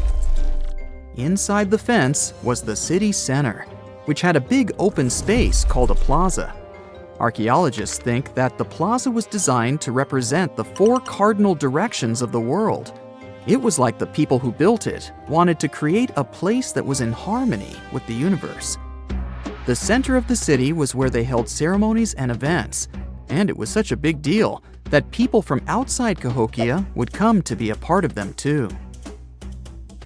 What became of this city? Hard to tell. Some people think that the reason it fell apart is that they cut down too many trees and the land got all messed up. Other scientists believe that's not true because the soil was still in pretty good shape after the city was gone. The Europeans were not even around at that time, so they couldn't have influenced the downfall of Cahokia either. There's also one theory that suggests there were fights with other communities that caused the city to collapse. These days, there are over 65 preserved mounds, and you can even climb the steps of the tallest one. The best part is that local authorities are thinking of making it a national park, so you should totally plan to visit before it gets too crowded. Mohenjo-Daro is another lost ancient city that's still surrounded by mystery. Located in modern-day Pakistan, it was a city that flourished during the Bronze Age, and it was extremely advanced for its time. It had things like water systems and fancy architecture that other cities didn't have back then. Despite these features, it's not as well known as other ancient cities, like those in Egypt or Mesopotamia. What's even weirder is that at some point, the city was abandoned, and no one knows why. Archaeologists found the city in 1911, but it took a while for them to realize how important it was. Eventually, they uncovered a lot of really interesting things about the city, like its advanced sanitation system. Excavations uncovered over 700 wells, as well as private baths and a large communal bath. Remarkably, even private homes had toilets, and waste was efficiently disposed of through a citywide sewage system. They also had a lot of trade connections and made some really beautiful objects, like pottery, jewelry, and figurines that were sold all over the region. Despite its amazing culture and knowledge, scientists have yet to figure out why the city was abandoned. Some people think changes in the nearby river might have had something to do with it. The writings that the people of Mohenjo-Daro left behind are still a complex code, even for the most skilled specialists, making it even harder to piece together their history. Have you heard of the lost city of Kolmanskop? It used to be a small settlement in the Namib Desert. Legend has it that it got its name from a man named Coleman who got stuck in the local dunes and was never seen again. But that's not the interesting part. In 1908, a railway worker found a shiny stone and showed it to the chief railway foreman, who turned out to be a hobby mineralogist. They discovered it was a diamond, and soon, Kolmanskop became the richest town in Africa and one of the richest places in the world. It had luxurious stone houses, a school, a hospital, and even an ice factory to produce ice for fridges. The hospital had the first X-ray machine in southern Africa, which was supposedly used to check if workers were illegally swallowing diamonds. Its popularity began to decline in the late 1920s when another diamond-rich location was discovered nearby. Most of the inhabitants soon began to flee the city in search of a better life, leaving the buildings abandoned. In 1938, all machinery was taken south and the town was left to the desert. The last inhabitant left Kolmanskop between 1956 and 1960. The hot climate and low humidity have preserved the structures over time, and tourists can now visit this desert ghost town. You've surely heard about this next ancient city, Machu Picchu. It's this incredible ancient location in Peru. It stretches across a huge piece of land in the Andes Mountains and sits high above sea level. It's even considered one of the wonders of the modern world. But here's the thing. Scientists aren't exactly sure what it was used for. It could have supported up to 750 people, but there aren't a lot of human clues left behind. Some people think it was more of a spiritual or ceremonial place, while others believe it may have been like a fancy spa retreat for the nobles. The extensive terraces might mean it was used for crop testing or as a trading hub. And there's even a theory that it was used as a prison because they found a cell-like area too. It's amazing that even today, archaeologists and historians are still puzzled about how it was built. Did you know that they probably didn't even use wheels for transportation? And those massive granite rocks were somehow pushed up the steep Andean mountains, even though most of them weighed a lot. Some historians think that hundreds of people worked together to push each rock up the peak. The huge stones at Machu Picchu are also so close together that you can't see any cracks between them. It's pretty cool because it also makes the area safe during earthquakes, which is important since Peru is a shaky country. But how did the stones stay put during all those quakes? They actually move a little bit, but then they go back to their original spot, almost like they're dancing. Some people think wet wooden wedges were used to keep them in place, but that doesn't really add up, considering how big the structures are. Locals back then also seem to have built Machu Picchu without using any pack animals or iron tools. They had to sculpt and put everything together using mostly their hands. Plus, the citadel is built on a fault, so they had to move a bunch of stone and earth to make it flat. Scientists also think that the real construction is actually underground because of the deep foundations and drainage system. In fact, there's a hidden water system that was just recently discovered using 3D scanning. They didn't even use mortar to put the granite blocks together. They were so precise that you can't even fit a sheet of paper between them. One theory suggests that people that lived there used stone tools made of a harder material than the stone they were cutting. So hi, how about exploring some cool and unusual artifacts from the past? Let's go! Have you ever heard of Chinese magic mirrors? These mirrors were made of solid bronze. They had two sides. The front was a shiny polished surface, similar to our typical mirrors. It was the back that did the magic. When bright light fell on the mirror, it looked as if it was transparent, and the pattern on the back of the mirror got projected onto the wall. The backside could have different designs on it, depending on what its creator wanted to depict. Since the mirror was made out of bronze, no one expected this optical illusion to occur. These ancient artifacts date back to 2900 to 2000 BCE. They became popular in China and were produced in large numbers at the time. Eventually, their fame faded away. For centuries, the magic of these mirrors baffled both people and scientists. In the 11th century, Chinese scientist Shen Ku decided to study the mirrors. He conveniently had 3 of them. He was surprised by the ability of the metal to act as if it were transparent.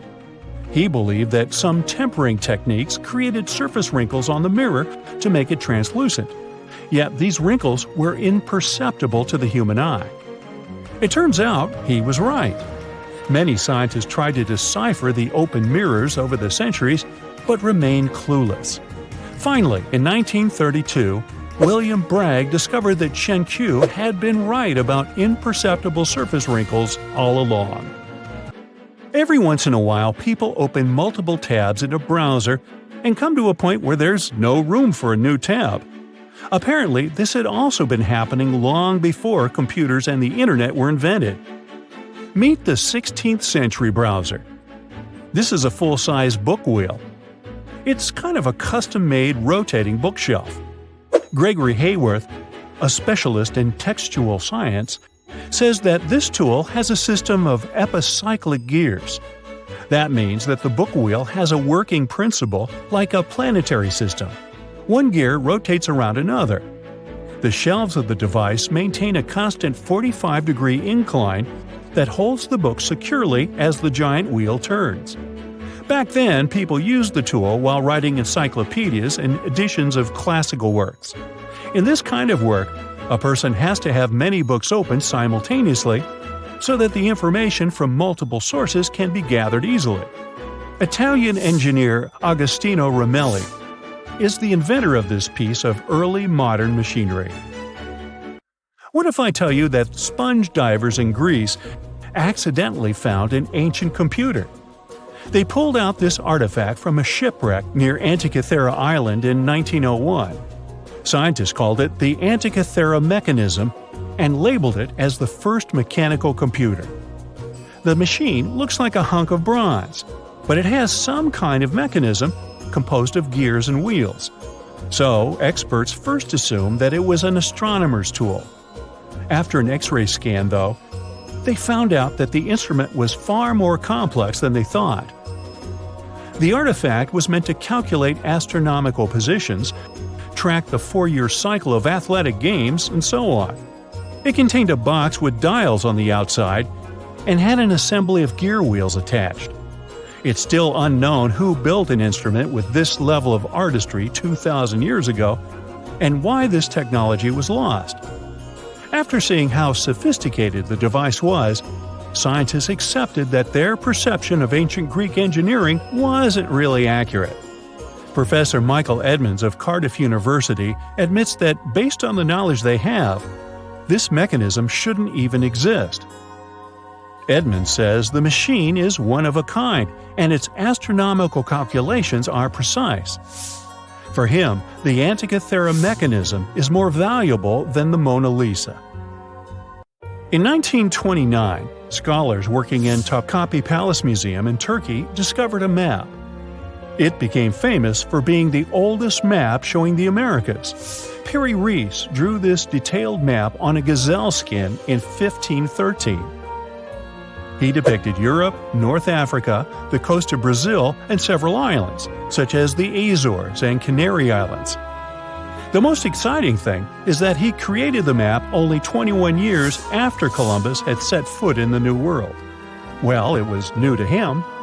Perry Reese was a maritime scholar and a successful naval commander leading the Ottoman fleet. Yet, while drawing the map, he relied not only on his expertise in sailing. He created it by assembling and referring to 20 other regional maps, like the Arab map of India, 4 Portuguese maps, and the map of the western parts drawn by Columbus. Yes, the part he got from Columbus raised the heartbeat of many historians. Columbus drew a map during his 3rd voyage to the New World and sent it to Spain in 1498. It's assumed to be lost. Surprisingly, historians can now understand what Columbus noted down by looking at Perry Reese's map. Fun fact, he also drew another world map in 1528. Even though only about 1/6 of this map has survived, it's clear that it described the northwestern part of the Atlantic, the region from Venezuela to Newfoundland, and the southern tip of Greenland. The map also showed Antarctica centuries before its discovery. Historians had to rethink the chronology of history after getting this crazy information. Perry Reese described Antarctica's topography without ice in great detail. In the 1930s, workers found dozens of stone spheres in Costa Rica. Locally, they're known as bolas de piedra, literally stone balls.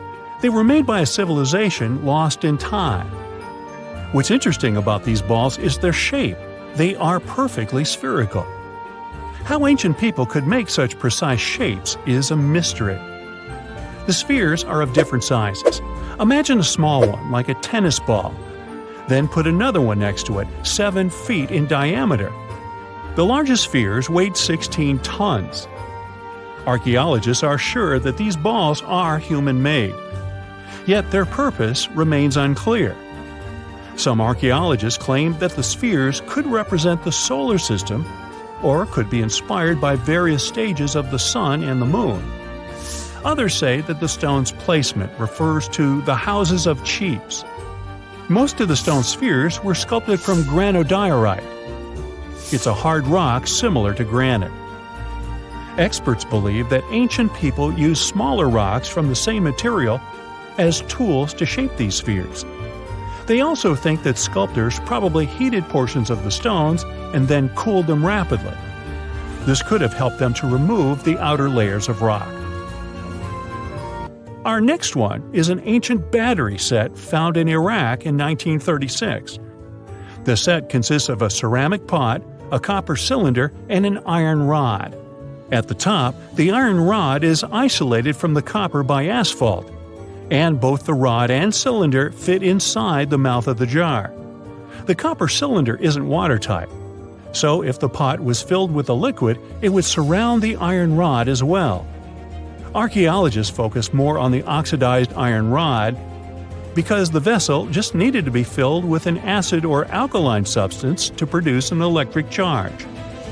After examining this bizarre artifact, an Austrian archaeologist hypothesized that the instrument made use of chemical reactions to generate electrical energy. That's why they likened the instrument to a battery. An ancient civilization might have used it for some kind of electrotherapy. Yet there isn't any electroplated object known from this period. So Koenig's hypothesis was rejected by many archaeologists, but nobody has proven him wrong either. The origin and purpose of the vessel remain unclear to this day. So, want to see the world's oldest art studio? In 2011, archaeologists found 100,000-year-old shells in a South African cave. Those shells were used for paint making. A coating of bright red powder on the inside of a pair of shells is the proof. Archaeologists say they found a complete kit used to produce a pigmented mixture. Now, in a different part of the cave, several paintings were displayed with little price tags on them intended for sale. Nah, just kidding. Although that big one over there would look good over my couch. If you come across a well in Portugal, resist the temptation to gaze into its depths. The inverted tower in the enigmatic city of Sintra sends chills through those who encounter it as it spirals down a daunting 88 feet into the underground. It certainly wasn't designed to collect water, yet its true purpose remains a closely guarded secret. Dating back to around 1904, this well could have been involved in a mysterious initiation tradition from the Knights Templar. The Templars had faded into history almost 6 centuries before the construction of this pit, but their enigmatic traditions were revived by later generations. So one theory says that candidates seeking to join the group back then had to confront their deepest fears by facing this well, descending its spiral staircase blindfolded. When they reached the bottom of the inverted tower, they removed their blindfolds and were faced with this frightening sight. The only way out of this dark labyrinth was to keep looking up and following the light. Now imagine yourself browsing the shelves of a used bookstore until you find a book with an alphabet you've never seen before. You decide to use an image translation app but find no matches. Intrigued, you buy the book. Then you show it to your friends and family, but nobody recognizes that alphabet. Rare book dealer Winfried Vonnig probably experienced the same frustration back in 1912 when he acquired what would later become the most enigmatic book in the world. The work is known today as the Voynich manuscript, and it's written entirely in an unknown language that no one has deciphered yet. The pages of this 15th century codex are filled with botanical drawings, but these aren't typical daisies or roses. In fact, they don't resemble any plant species that we know of. What makes things even stranger is the illustrations of unfamiliar constellations and women swimming in green baths. Delving deeper into the realm of mysterious texts, we set off on a journey to the Qumran Caves near the Salt Sea in the Middle East. In 1952, a team of archaeologists stumbled upon 2 scrolls made of highly oxidized copper at the site. Unrolling them was a major challenge, so they decided to cut the scrolls into 23 parts to investigate them. Imagine their surprise to see Hebrew words like gold and silver popping up. But no, it wasn't an ancient invoice. It was more like a treasure map, pointing the way to over $1 million. Unfortunately, the treasure was never found. Not for lack of trying, though. You see, the quest isn't as easy as it may appear. Some of the Copper Scroll's vocabulary is technical, and some geographical locations remain a mystery. There's also one last possibility. Perhaps it's all a work of fiction, like a pirate tale from the old days. People talk about Mona Lisa's almost haunting stare that seems to follow you no matter where you stand.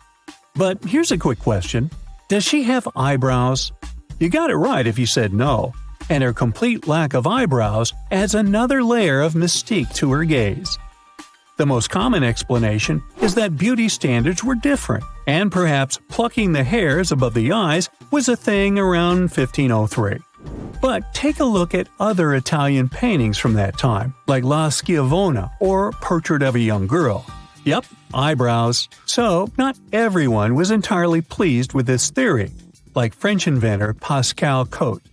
He spent 3,000 hours analyzing scans of the painting to dig through all the layers of Leonardo da Vinci's masterpiece.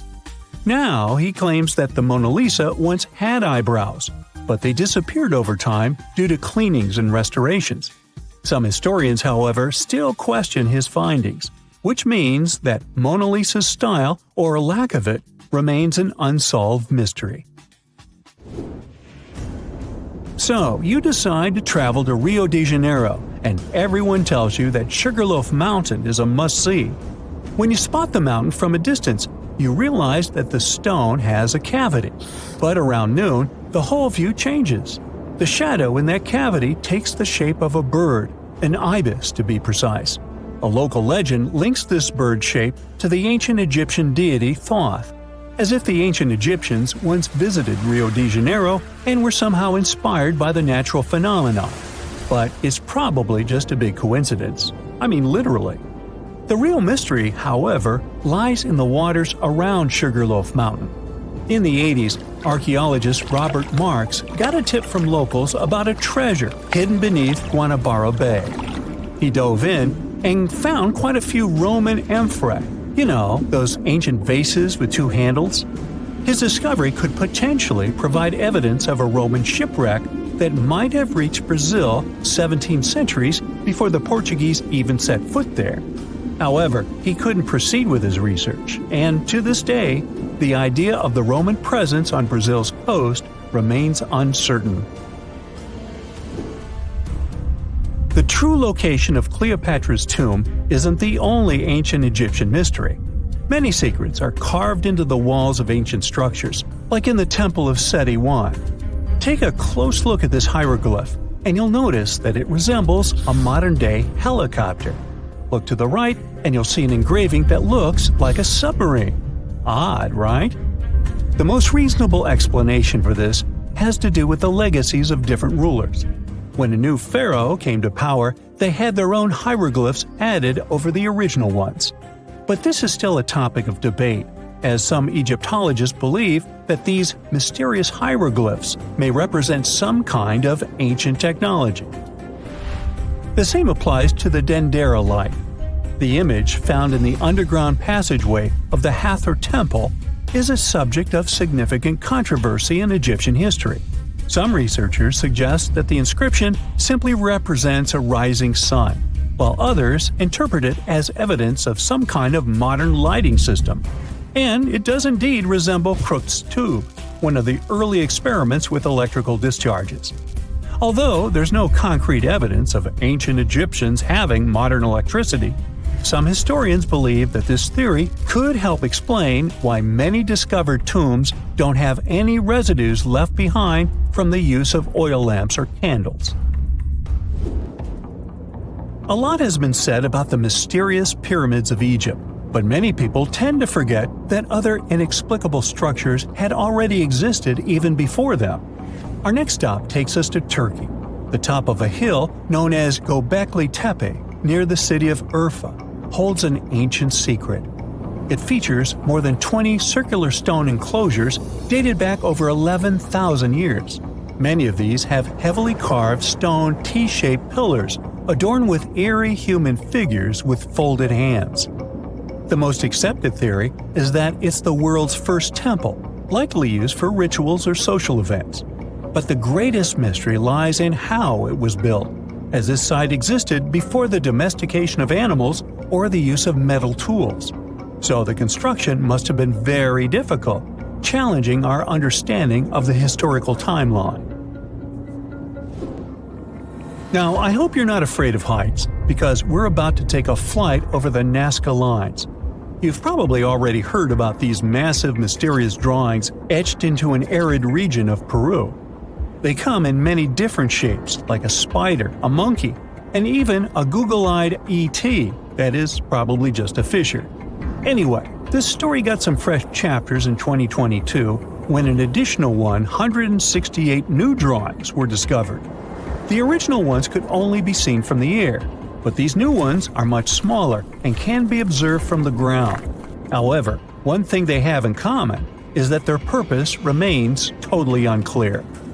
Some might call them the largest-scale calendar in the world. Others suggest that they served as a tool for agricultural purposes. Of course, many theories have emerged in an attempt to give the Nazca Lines a meaning, but the truth is that they remain some of the most important unsolved mysteries in history. Strange and amazing items are discovered often, but figuring out what our ancestors were up to is pretty tough. Especially when all you have are just some rusty cups and cave drawings. It's no surprise that even the experts in lab coats sometimes make mistakes. But it's not just about dusty plates and huge stones. Sometimes there's even humans with large heads. So grab your digging tools and let's travel back to ancient times to explore incredible societies that even scientists can't fully explain. Sardinia may look idyllic now, but I'm not gonna lie, I wouldn't fancy visiting it 3,000 years ago. Rumor has it, terrible giants roamed around this island back then. People even talk about finding human skeletons over 13 feet tall there, although nobody's ever shown anything to prove it. But the stories will make you wonder because some weird stuff has definitely happened. In 1974, over 5,000 pieces of broken stone artifacts were found in a part of the island called Monte Prama, but instead of being displayed in a museum, they were locked up in an underground vault for about 30 years. Sounds a bit suspicious, doesn't it? When they were finally displaced in 2005, scientists put the pieces together to find statues of 38 giant men standing 8 feet tall. Not quite as tall as the legendary skeletons, but still pretty huge. It's thought these statues were made by the Nuragic people, who lived on the island a long time ago. Besides giant statues, they also built over 8,000 massive stone buildings. Perhaps Nuragic weren't giants themselves, but they definitely liked their things big. I do too. I like a big number of likes on our videos. That would be pretty great. Thank you if you liked this and subscribed. Now back to the video. You and I are pretty smart, but we might not be the smartest humans ever. Actually, we might not even be the smartest species. Since 1913, some skull fossils found in South Africa have hinted at a possibly smarter contender called Boskop Man. This human-like species might have lived as recently as 10,000 years ago. Their skull suggests they had really big heads, which means their brains could have been 30% bigger than ours. Wow! Their average IQ could have been around 149, making them among the smartest 0.05% of people today. But if a Boskop brainiac was so much smarter, why are they not around and we are? Well, bigger isn't always better, you know. Our brains are a lot bigger than our ape relatives, mainly in the prefrontal cortex. This part helps with high-level tasks like making decisions, remembering things short-term, and being aware of ourselves. The parts of the brain that handle our senses and movements haven't really grown much. So, maybe the Boskops spent too much time dwelling on the past rather than doing practical things like hunting. But this is all just guessing. We really don't know what happened to these clever cousins of ours. Some people even argue that Boskops weren't any different from us, with the only evidence being parts of skulls. The jungle is huge. Did you know the Amazon rainforest is home to about 30% of all the world's plant and animal species? That's impressive. However, the history of one native species, humans, has long puzzled scientists. The mysterious Kasarabe people lived here for hundreds of years and then vanished around 1400 AD. People thought the Amazon only had a few scattered tribes, but recently we discovered big, unusual shapes in the ground called geoglyphs. These might look like simple shallow ditches, but they're actually the remains of a vast civilization that spread over 5,000 square miles and includes about 450 markings, some as wide as 1,300 feet. That's insane! They likely contained ceremonial buildings and could have hosted up to 1 million people as recently as 550 years ago. Thanks to new technology like LiDAR, which uses a safe laser to map the forest without harming it, we can explore deeper. In 2019, some scans showed miles of raised roads and pathways and even pyramids over 70 feet tall. They found 26 separate settlements, 2 of which were at least 250 acres each. Damn, that's like 330 soccer fields. It's not certain what happened to the Kasarabe people. Maybe European conquistadors drove them out. Maybe the most baffling ancient civilization is one we've never actually found a trace of. Yep, I'm talking about Atlantis, the grand city that supposedly sank into the ocean. The first mentions of Atlantis come from the ancient Greek philosopher Plato, who talked about a great city near the Strait of Gibraltar. But for ages, everyone just thought Plato made up Atlantis as a perfect version of his own Athens. So why, about 12,000 years after it supposedly vanished, do we still wonder if it might be real? Well, in the 19th century, U.S. Congressman Ignatius Donnelly wrote a book giving 13 reasons why he thought Atlantis was more than just a myth. Then, in 1965, some folks thought they actually found Atlantis when they discovered the Richat structure, a massive 25-mile-wide dome in Mauritania, Africa. It's so big that you can see the whole thing from space. 2 astronauts flying over the Sahara Desert spotted this giant eye staring back at them and thought they'd made the discovery of a lifetime. Unfortunately, there's no solid evidence linking this structure to Atlantis. It's believed to have formed from volcanic activity about 100 million years ago. But it does look suspicious, doesn't it? Still, we're no closer to knowing the truth. Imagine going back to about 3,300 BCE and finding yourself in South Asia. Welcome to the Harappan civilization. These people were way ahead of their time. They had cities like Harappa and Mohenjo-Daro, complete with baked brick houses, sophisticated drainage systems, and even public baths. This place might have had over 5 million people, making it one of the densest regions at the time.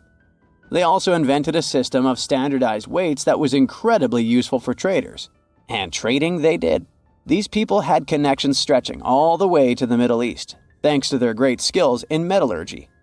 They even had a form of ancient branding. The seals were used to stamp clay on tray goods. Despite being so advanced with a thriving urban life, there's a whole bunch of mystery shrouding their language and script. We've got bits and pieces of their writing, but no one's deciphered them yet, even with all the technology we have today. We also still don't know how exactly their society worked. It looks like they didn't flaunt their social status as much as other civilizations. No grand palaces or massive monuments. Instead, their largest buildings might have been granaries. They sure were practical. Unfortunately, all good things must come to an end. Around 1800 BCE, this bustling civilization started to decline, possibly due to shifts in river patterns. As the environment changed, the Harappans packed up, moving towards more hospitable lands. Ever heard of the Minotaur? The beast with a bull's head and a man's body, hunting the bravest travelers in a massive maze. Well, this wasn't just any old tale. It was one of the most popular dramas of the ancient world, and it was inspired by this place, the island of Crete. The Minoans lived here during the Bronze Age. They had stunning palaces, amazing frescoes, and a culture so rich it still fascinates historians to this day.